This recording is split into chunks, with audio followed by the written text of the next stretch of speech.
네, 선생님들 안녕하세요. 저 오늘은 할까 말까 고민을 되게 많이 했는데 청장년부 그 성경 통독을 하면서 함께 그 구약성서 특별히 이제 저희가 출애굽기를 거의 막바지로 달려가고 있는데 한번 그래도 개괄적으로 설명을 하고 했으면 좋겠다라는 생각이 들어서 좀 욕심을 내봤습니다.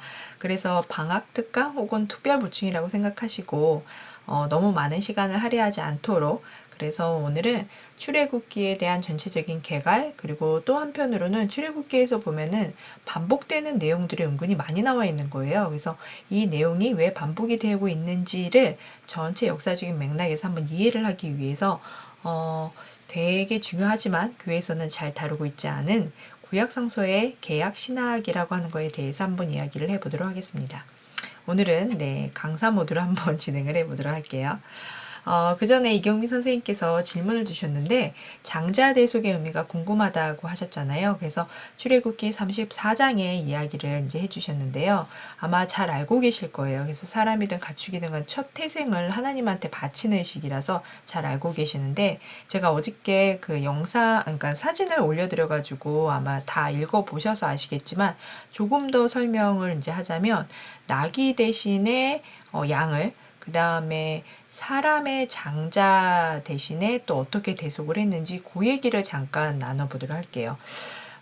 지금 말씀 주신 출애굽기 34장 18절은요. 너는 무교절을 지키되 사실은 요거는 6월절 절기를 소개하면서 나오면서 그 장자 대속의 이야기가 같이 나와 있는 거죠. 그래서 무교봉도 먹고 그 다음에 여기 시기가 아비벌이었고 그 다음에 그 의미가 애굽에서 나왔다라고 하는 세 가지 얘기를 해주고요. 그러면서 19절에는 첫 태생은 내 것이고 하나님의 것이고 가축도 마찬가지고 수컷 뭐 소와 양도 다 그러하다라고 하면서 이제 질문을 주신 요달락은 나귀의 첫 새끼는 그 다음에 좀 발음 세게 있나요? 어린 양으로 대속할 것이고 그렇게 하지 아니하면은 뭘 꺾을 것이고 내 아들 중에 장사는 다 대속할지며 빈손으로 내 얼굴을 보지 말지니라 이렇게 나와있죠. 그러면 딱 들었을 때 하나님 은근히 좀 바라시네 라고 생각을 하실 수 있는데요. 그 전에 제가 항상 강조하는 것들이 있어요. 어떤 걸 강조하냐면 성경을 읽을 때 가장 중요한 거 우리가 머리에 염두를 해둬야 되는 게 뭐냐면 성경이라고 하는 그 뭐라고 할까요? 본문, 텍스트라고 하는 거는요.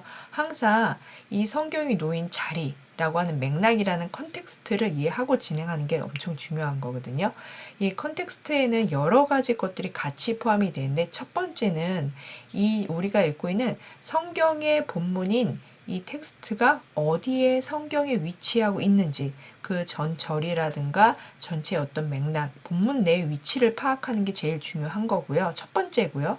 그 다음에 두 번째로는 뭘 했냐면 유대민족의 역사적이고 사회적인 배경 안에서 이 본문이 무엇을 얘기하고 있는지 그리고 유대 이스라엘 민족이 어떤 삶의 자리에서 이 말을 하고 있는지 그 의미가 뭔지 그리고 또 하나는 본문이 가지고 있는 당대의 어떤 그 언어적인 의미가 뭔지 이것까지 확인을 할 수 있으면 본문이라고 하는 성경을 읽는데 굉장히 많이 도움이 되실 거예요. 물론 굉장히 전문적인 분야이기 때문에 다 파악하기는 좀 어려우시겠지만 그럼 이렇게 볼 때 출애굽기 34장 19절 혹은 본문 이제 질문 주신 20절은요. 6월절 절기를 소개하고 특별하게 어떤 방식으로 지켜야 되는지를 기록하는 맥락에서 첫 태생인 장자를 바치는 내용이고 그러면 되게 우리가 질문을 해야 될 게 뭐냐면 왜 첫 태생 그 장자가 중요하냐라고 하는 것들을 좀 기억하셔야 돼요. 왜냐하면 이스라엘의 출애굽 사건이라고 하는 이거를 하나님의 구원의 역사라고 하거든요. 이 구원의 역사를 기억하면서 장자를 특별하게 거룩하게 구별해서 드리는 것을 제의로 제의로 삼기로 결정했다라고 하는 거예요. 그러니까 이제는 더 이상 그전과는 다르게 제의, 그 다음에 율법, 규례라고 하는 것들을 생성하고 형성해 나가는 시기가 바로 이 출애굽 이후부터 이제 진행이 된다라고 하는 거죠. 그래서 모세는 이러한 언약, 모세가 시내산의 언약을 받은 이후에 절기라든가 율법이라든가 제의라든가 이런 것들의 형성을 통해서 그 피값으로 구원을 받은 하나님과 이스라엘의 관계를 이제는 이 출애굽기를 통해서 문서로 남기는 성문화하는 과정이 바로 출애굽에는 잘 나타나 있다라고 보시면 됩니다. 자, 그렇게 되는데 장자의 경우에는 그 나귀의 첫 새끼의 경우에는 얘는 왜 양으로 대속하나라고 했는데 아시는 분은 아시겠지만 레위기 11장의 음식 규례를 보면 이스라엘 민족이 가지고 있는 독특한 정결법이라고 하는 게 나와 있어요. 근데 여기에서 낙이나 낙타들은요 통굽을 가지고 있고 대색 통굽이 아니고요. 네. 아, 자, 음, 나귀는 통굽을 가지고 있고 굽이 갈라지지 않았다라고 하는 거죠. 대세김질을 하는 동물이면서 굉장히 고집이 센 동물. 그래서 성서에서는 좀 부정한 동물로 이제 여겨진다라고 이제 되는데요. 좀 굉장히 고집 세고 그다음에 뭐 창녀를 비유하거나 이럴 때도 사실 나귀를 비유하는 경우가 많고요. 그렇지만 또 한편으로는 이제 짐을 부리거나 노동에 되게 필요하고 장거리를 이동하거나 이럴 때 굉장히 유용한 그런 동물이기 때문에 뭐 식용으로 먹지는 않죠. 가축으로도 굉장히 귀한 재산이기도 하죠. 그러니까 그런 여러 가지 의미 안에서 나귀는 부정한 동물이고 부정한 동물을 그 번제로 올릴 수 없는, 왜냐면 그렇게 할 수 없기 때문에 정결한 양으로 대신 바치는 그러한 풍습이 있어서 나귀는 양으로 대신하게 했고요. 그리고 사람의 경우에는 장자를 이제 대속할 때 근데 한번 이제 저희가 좀 깊이 있게 물어봐야 되는 게 왜 이스라엘이 이렇게 장자에 집착을 하는가? 첫 번째로는 이제 그 마지막 출애굽의 재앙이 첫 장자, 그러니까 첫 아들을 죽이는 그런 것들을 이제 기억하기 위해서 유월절을 온전하게 출애굽을 기억하기 위해서 장자 대속이 되게 중요하다라고 하는 것도 있지만 또 한편으로는 이렇게 노예와 종살이하는 히브리 민족, 사실 히브리 민족이라는 그 어원 자체가 핫비루라고 하는 게 강을 건너는 사람들이거든요. 그러니까 강을 건너면서 이주하는 최하층 민족, 그러니까 남들이 보기엔 이주민 노동자, 뭐 나그네 이렇게 불리는 가난한 사회 최약층인 그런 민족을 하나님께서 들어서 우리를 구원하셨다, 해방하셨다. 근데 그것을 핏값으로 사셨다라고 하는 의미가 있기 때문에 이렇게 하나님으로 인해서 그들의 민족의 정체성을 새롭게 재형성하고 그들 자신으로서의 존재를 도약하는 그런 사건이 바로 장자 대속과 출애굽 사건을 통해서 이제 드러난다는 거죠. 그리고 또 하나 출애굽을 할 때 모세를 통해서 출애굽 4장 22절에는 너는 바로에게 이르기를 여호와의 말씀에 이스라엘은 내 아들 장자라 라고 하는 걸 선포하면서 출애굽의 수많은 재앙 전에 이런 얘기까지 하시거든요. 그러니까 중요한 거는 하나님이 선택하신 민족이자 하나님의 아들, 그 중에 모든 권리의 최우선을 가진 장자됨을 중요시하면서 우리는 바로 하나님이 선택하신 민족이야 라고 하는 이스라엘 민족의 그 선민 사상이 드러나고 핏값으로 산 민족이다 라고 하는 자긍심이 들어있는 게 바로 장자 대속으로 드러나기도 합니다. 그래서 또 한편으로 보면은 사람을 대신해서 뭐 양으로 드리는 경우도 있지만 모든 걸 다 그렇게 할 수는 없었잖아요. 그래서 뒷부분에 이제 보시면은 두 가지를 이제 확인할 수가 있는데요. 다 이제 출애굽이라든가 아니면 뭐 민수기라든가 이런 데 보면 그 이스라엘 자손 중에서 초태생, 처음 난 자를 이렇게 이제 대속하고 그다음에 장자를 이제 드리는 그런 어떤 풍습들이 남아 있는데 특별히 여기에는 사람을 이제 돈으로 이제 첫 장자를 이제 돈으로 대신 이제 내기도 하는 거죠. 그리고 또 하나 우리가 알아둘 거는 이스라엘 자손 중에 처음 태어난 자 대신에 레위인을 취해서 그 레위의 사람들이 하나님 앞에 바쳐진 사람으로서 하나님의 어떤 일과 그다음에 성소를 위한 어떤 일을 하기 때문에 다른 지파의 아들들을 이제 대속하는 거죠. 근데 이제 엄밀히 따지고 보면 그 12지파 중에 르우벤이 첫 번째 아들이고 사실은 레위는 세 번째 아들이기도 하죠.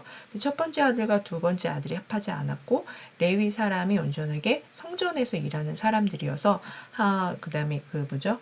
그 첫 레아한테 태어난 그래서 그 장자의 일을 할 수 있는 고로 장자를 대속하는 일을 할 수 있는 지파로서 이제 그 일을 담당하게 되었다라고 이제 보시면 될 것 같습니다.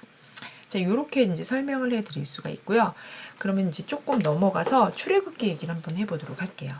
출애굽기는요, 우리가 잘 알고 있는 것처럼 엑소더스입니다. 요거를 헬라어로 말하면 에크호더스라고 하는 말인데요. 이게 뭐냐면 길을 떠나다 라고 하는 의미예요. 원문으로 보면. 길을 떠나다 라고 하는데 출애굽기는 크게는 한 두 부분으로 나눌 수 있어요.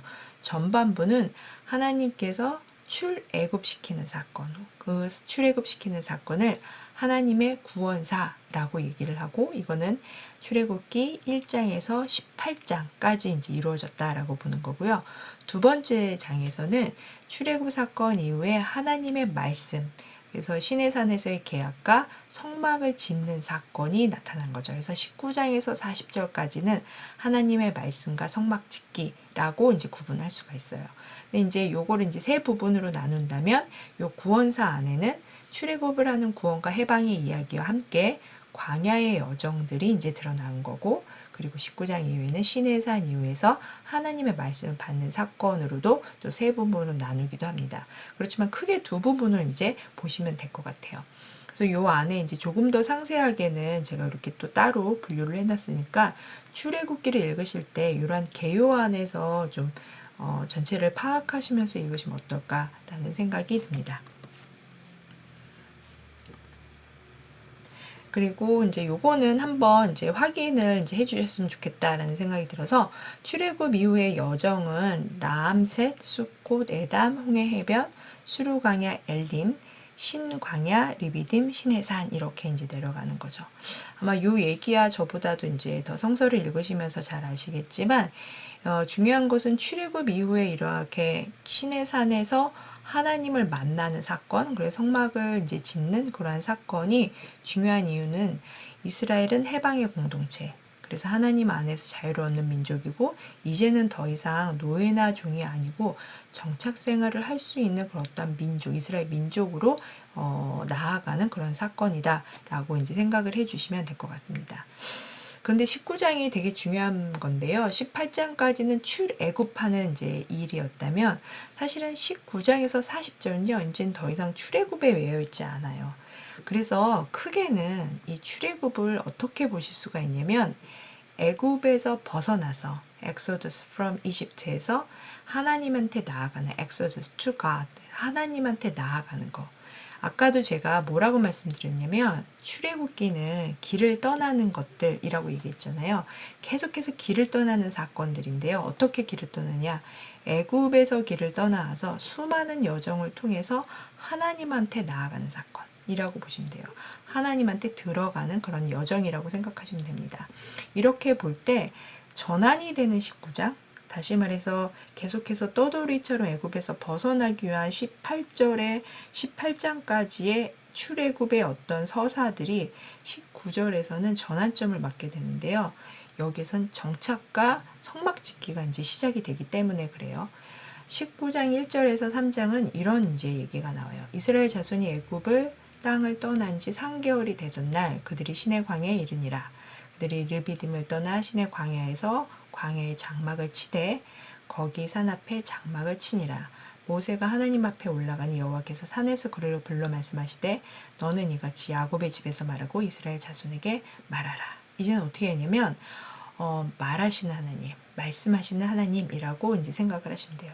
다시 말해서 하나님의 구원과 해방을 얻고자 길을 떠난 이스라엘 백성이 이제는 어디로? 하나님의 품으로 들어가는 과정. 그리고 더 중요하게는 이제 하나님께서 약속하신 가나안 땅으로 들어가는 그런 여정의 본격적인 시작을 바로 이제 출애굽기 19장에서부터 이제 진행을 한다라고 생각을 하시면 됩니다. 자, 그러면 우리가 또 하나 확인해야 될 거는 시내산 이후 19장 이후에는 이게 어떤 방식으로 흘러가는가 살짝만 언급을 한번 해볼게요. 사실 창세기는요 거의 신앙과 계약의 이야기로 이제 주류를 이루는 거죠. 그런데 출애굽기는요 이렇게 신앙이라든가 계약 얘기를 하기보다는 얘기 나와 있는 것처럼 출애굽해서 계약, 율법, 토라라고 하는데요. 성소, 절기, 규범을 형성하는 굉장히 민족을 구체적으로 만들어가는 이야기로 구성이 되어 있어요. 이렇게 본다면 모세의 시내산 사건이 나타나는 19장, 그 다음에 십계명이 있는 20장, 그 다음에 십계명을 쫙 설명을 한 다음에 바로 수많은 어떤 계약서들이 나오는 것을 볼 수 있을 거예요. 그런데 여기에는 뭐가 있냐면 노예법, 상해법, 농경법, 결혼법 등등 굉장히 상세한 법규들이 나오는데요. 사실 이런 것들 각종 사회법들은 실은 사실 굉장히 이상하긴 해요. 왜냐하면 이러한 사회법은 농경사회를 배경으로 하는 법이기 때문에 광야 방랑 생활을 하는 히브리 민족한테는 사실 받아들이기에는 너무 먼 얘기다라고 얘기를 해요. 흑자는 나중에 얘기할 법을 미리 하나님께서 주신 거잖아요. 물으실 수 있겠지만 사실 그러기엔 시기가 너무 후대인 한 500년, 600년 뒤의 법이라고 생각하실 수 있습니다. 이거는 나중에 한번 같이 얘기를 해볼게요. 자, 그런 다음에 언약과 성소에 대한 이야기, 이거 되게 중요한데요. 24장은 시내산에서 모세가 이제 언약을 받는 이야기입니다. 제가 지금 계약이라고 하지 않았어요. 언약이라고 했어요. 25장에서 31장은 성소 건립을 통해서 이제는 어떻게 하냐, 우리 가운데로 오신 하나님.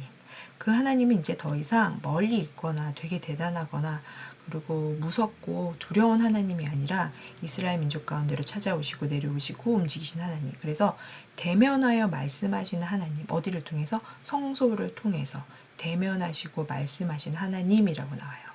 요게 훨씬 더 구체적으로 나타나는 게 출애굽 33장 11절에는 이런 말씀이 나와요. 사람이 자기 친구와 이야기함 같이 여호와께서는 모세와 대면하여 말씀하시며 모세는 진으로 돌아오나 눈의 아들 젊은 수종자 여호수아는 회막을 떠나지 아니하니라. 이런 얘기가 나오죠. 여호와가 누구처럼? 친구하고 얘기하는 것처럼 모세하고 대면해서 말씀한다.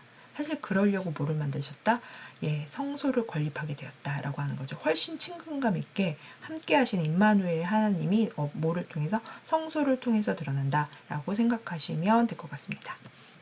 그래서 여기 보시는 것처럼 성소와 이제 회막이 있는데요. 사실은 성소라고 하는 거를 지칭하는 게 성막, 회막, 이게 이제 혼동해서 같이 쓰이기도 하고 약간 다르기도 하는데 굳이 조금 다른 거를 좀 생각을 해본다면 성막은 이스라엘이 받는 이야기, 즉 이스라엘이 받는 이야기가 성막이 지어져야 될 성소, 즉 장막이라고 한다면 성막 안에서 이루어지는 예배, 친교, 봉사가 이루어진 장소는 회막이라고 생각하시면 돼요. 이게 조금 좀 어려우신가요? 성막은 성소예요. 장막이라고 생각하시고 성막 안에 여러 가지 행위들이 일어난 장소는 회막이라고 생각을 하시면 될 것 같습니다. 그냥 통칭해서 그냥 같이 보셔도 사실은 상관이 없어요.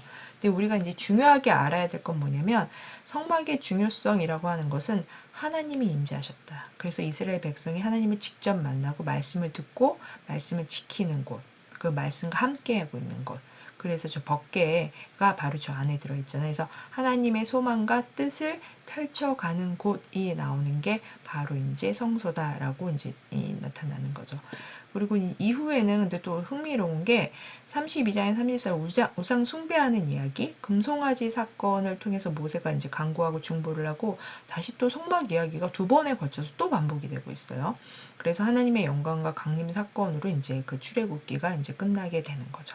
여기로 이제 일단락이 됩니다. 자, 그렇다면 한 가지만 더 짚고 넘어갈게요. 구약의 이스라엘 역사에서 출애굽 사건이 갖는 굉장히 중요한 의미 4가지 정도를 한번 짚고 넘어갈게요. 하나는 뭐냐?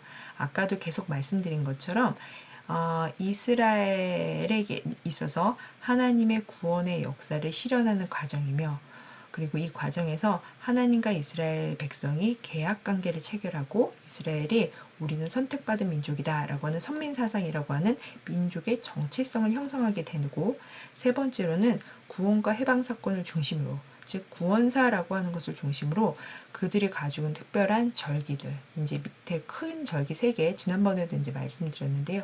6월절이라든가 맥주절이라든가 수장절 우리가 초막절이나 장막절이라고 할 수 있는 이런 절기와 축제와 안식일을 거행하는 구체적인 어떤 규례와 절기들이 시행이 되고 확정이 되는 이게 성문화되는 과정들이 출애굽에서 이제 이루어진다는 거죠.